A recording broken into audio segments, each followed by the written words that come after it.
आज हम अक्षांश रेखा पढ़ रहे हैं।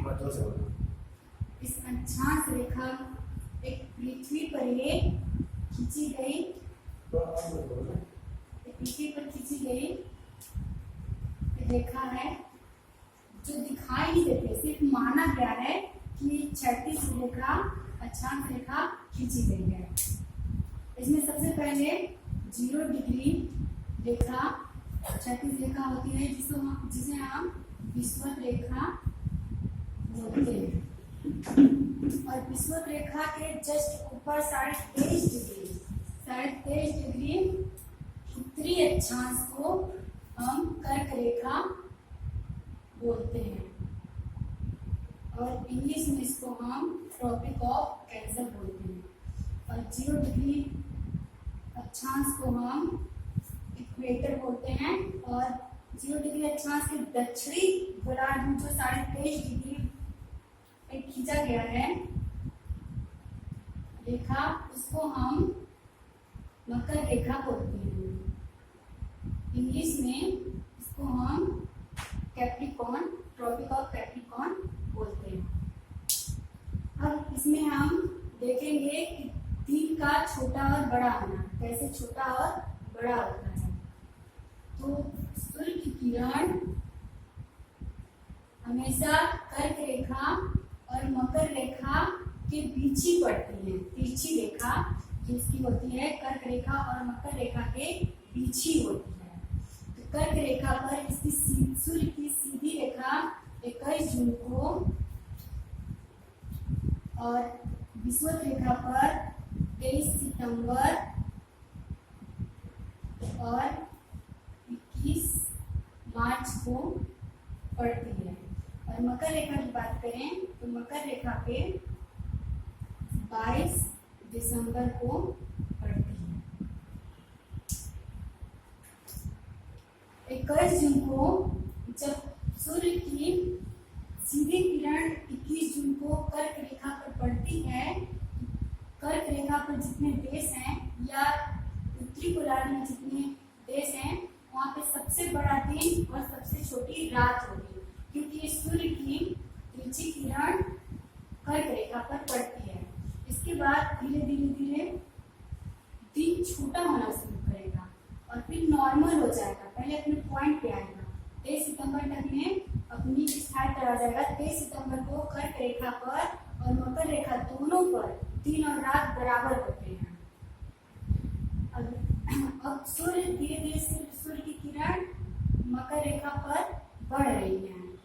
मकर रेखा पर अब सबसे बड़ा दिन होगा 22 दिसंबर को और कर्क रेखा पर सबसे छोटी रात होगी।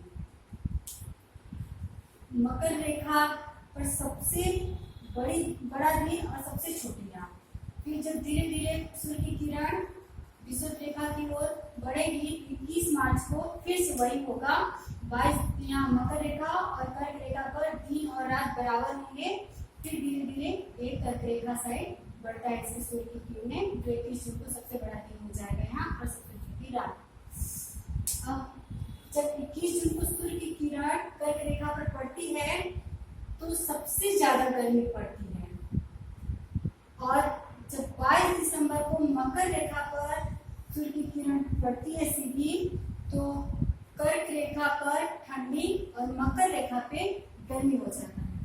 ठीक है, इसके बाद ये हुआ नॉर्थ पोल 90 डिग्री और ये हुआ साउथ पोल 90 डिग्री, इसको भी मानते हैं। जो क्षैतिज रेखा खींची गई है, माना गया है कि हर एक डिग्री पर इसको खींचा गया है। 1 2 3 4 ऐसे करके यहाँ तक 90 डिग्री और ऊपर भी 90 डिग्री। तो इसका जो संख्या होता है क्षैतिज रेखा का 90 साउथ साइड का 90 क्षैतिज रेखा साउथ प्लस 90 नॉर्थ का 90 नॉर्थ का प्लस एक ये जो विषुवत रेखा है ये एक हो जाता है। टोटल क्षैतिज रेखा की संख्या 181 होता है। और वृत्त की बात करें तो ये जो होता है एक बिंदु के रूप में होता है, नॉर्थ और साउथ बिंदु के समान होता है। इसे जैसे विषुववृत्त बोलते हैं हम इसको, उसी तरह हम जो जितनी भी रेखाएं खींची रहती है ग्लोब के उस पर से घूम जाती है, तो इसको हम वृत्त बोल सकते हैं। और ये जो पॉइंट होता है 90 डिग्री, एक वृत्त के रूप में नहीं होता है, एक डॉट के रूप में होता है। तो इसलिए हम जो विशुद्ध मतलब जो 36 वृत्त की संख्या होगी वो 179 होगा, क्योंकि ये दोनों माइनस हो जाएगा, ये एक डॉट के रूप में होता है। और आपने सुना होगा कि 6 महीने का दिन और 6 महीने का रात भी होता है। तो 6 महीने और 6 महीने का दिन और 6 महीने का रात कैसे होता है, आइए जानते हैं। तो 6 महीने का दिन सबसे पहले 21 जून, कर्क रेखा पर 21 जून को सीधी रेखा सूर्य की पड़ती है, सीधी किरण, जिससे ये उत्तरी गोलार्ध में सूर्य की किरण सीधी पड़ रही है। तो उत्तरी गोलार्ध में पड़ने के कारण यहाँ 6 महीने का दिन होगा। एक होता है यहाँ पे 66 से 1/2 डिग्री, ये देखा होता है यहाँ और यहाँ 66 से डिग्री। सूर्य की किरण यहाँ पे 66.5 क्यों लिया गया है, क्योंकि जो सूर्य की किरण होती है वो इधर तो किसी तरह पड़ती ही नहीं है, लेकिन जो 66.5 डिग्री है यहाँ तिरछी पड़ती है सूर्य की किरण। सीधी किरण तो सिर्फ 23.5 पे ही पड़ता है, विषुववृत्त के उत्तरी 23.5 और दक्षिणी 23.5 डिग्री पे ही पड़ता है। और यहाँ 66.5 इसलिए लिया गया है क्योंकि यहाँ तक सिर्फ तिरछी पड़ती है। तो जो दिन रात का कॉन्सेप्ट है, 6 महीने दिन और 6 महीने रात का, उस जो 66.5 डिग्री मतलब 21 जून यहाँ सीधी किरण रहेंगी, उसकी तिरछी किरण से कहीं तक जाएंगी और यहाँ तक मतलब नॉर्थ गोलार्ध में, उत्तरी गोलार्ध में जब सूर्य की किरण सीधी रहेगी तो यहाँ पूरा जो है इधर का 6 महीने का दिन और इधर पूरा 6 महीने का रात होता है। क्योंकि जो सूर्य है ये किस तरह काम करता है, देखिए ये जैसे एक टॉर्च में लेते हैं तो इसका जो प्रकाश है 90 डिग्री का कोण इधर और 90 डिग्री का कोण इधर, मतलब 90 डिग्री ऊपर और 90 डिग्री नीचे का कोण बनाता है। ये कभी पीछे साइड सूर्य का प्रकाश नहीं दिखता है। तो इसी तरह जो सूर्य है इसकी सीधी किरण उत्तरी गोलार्ध में है, दक्षिणी गोलार्ध में इसकी किरण इसके नीचे बिल्कुल भी नहीं आएगी और यहाँ पूरा 6 महीने का रात रहेगा और यहाँ पे 6 महीने का दिन रहेगा। वही सेम उसका उल्टा होगा कि जब सूर्य की किरण सीधी किरण मकर रेखा पर पड़ेगी तो 6 महीने का यहाँ रात हो जाएगा और 6 महीने का यहाँ दिन हो जाएगा।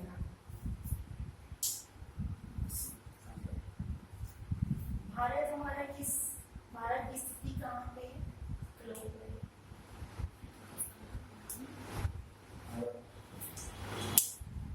भारत अभी ये बता दीजिए कि भारत पृथ्वी पर किस गोलार्ध में कहाँ स्थित है?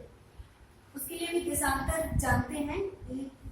अभी तो जो भारत है हमारा वो नॉर्थ और इधर ये जो होता है यहाँ पे जो देशांतर खींची रहती है, अभी देशांतर समझाते हैं। उसके जस्ट यहाँ 82.5 डिग्री देशांतर जो बताते हैं कि हाँ ठीक है, मतलब इसका मतलब है कि 88 दृष्टि से उत्तरी गोलार्ध होता है। हाँ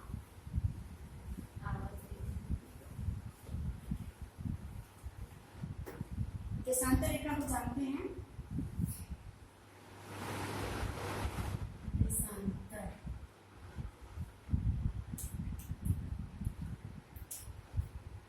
अक्षांश रेखाओं के बीच में दूरी कितनी होती है? अक्षांश रेखाओं के बीच की दूरी 111 किलोमीटर होती है। अक्षांश की जो दूरी होती है वो इसकी दूरी होती है, इसकी।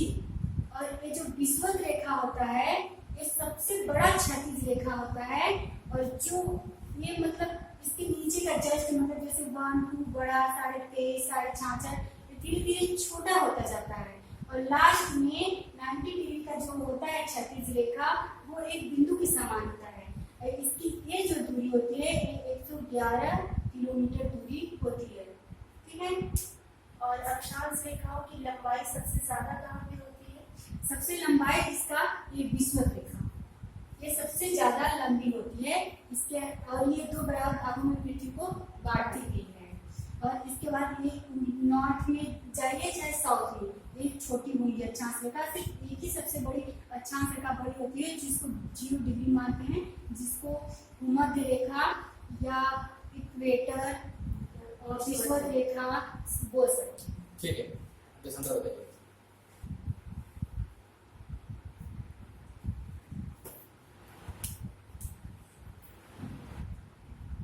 90 डिग्री नॉर्थ और 90 डिग्री साउथ। देशांतर रेखा जो 0 डिग्री रेखा होता है, 0 डिग्री रेखा होता है, वो ब्रिटेन के ग्रीनविच से होकर गुजरती है, इसलिए इस रेखा को ग्रीनविच मीन भी कहते हैं। इसकी रेखा जो होती है देशांतर रेखा की, इसकी लंबाई कम नहीं होती है, लंबाई जितना यहाँ नॉर्थ बिंदु पे रहेगा उतना ही साउथ बिंदु पे रहेगा। इसकी ये जो चौड़ाई है ये घटती बढ़ती रहती है। यहाँ पे इसकी चौड़ाई 111.32 किलोमीटर होता है, और यहाँ पे जाके कम हो जाता है, और इसमें कोई कमी नहीं होती है। और ये जो खींची गई है, माना गया है कि पृथ्वी पर 1 डिग्री के अंतराल में खींची गई है, मतलब हर 1 डिग्री में एक रेखा को माना गया है। इस तरह से देखें तो इसकी संख्या होगी, एक हो गया 0 डिग्री वाला, 0 डिग्री, एक हो गया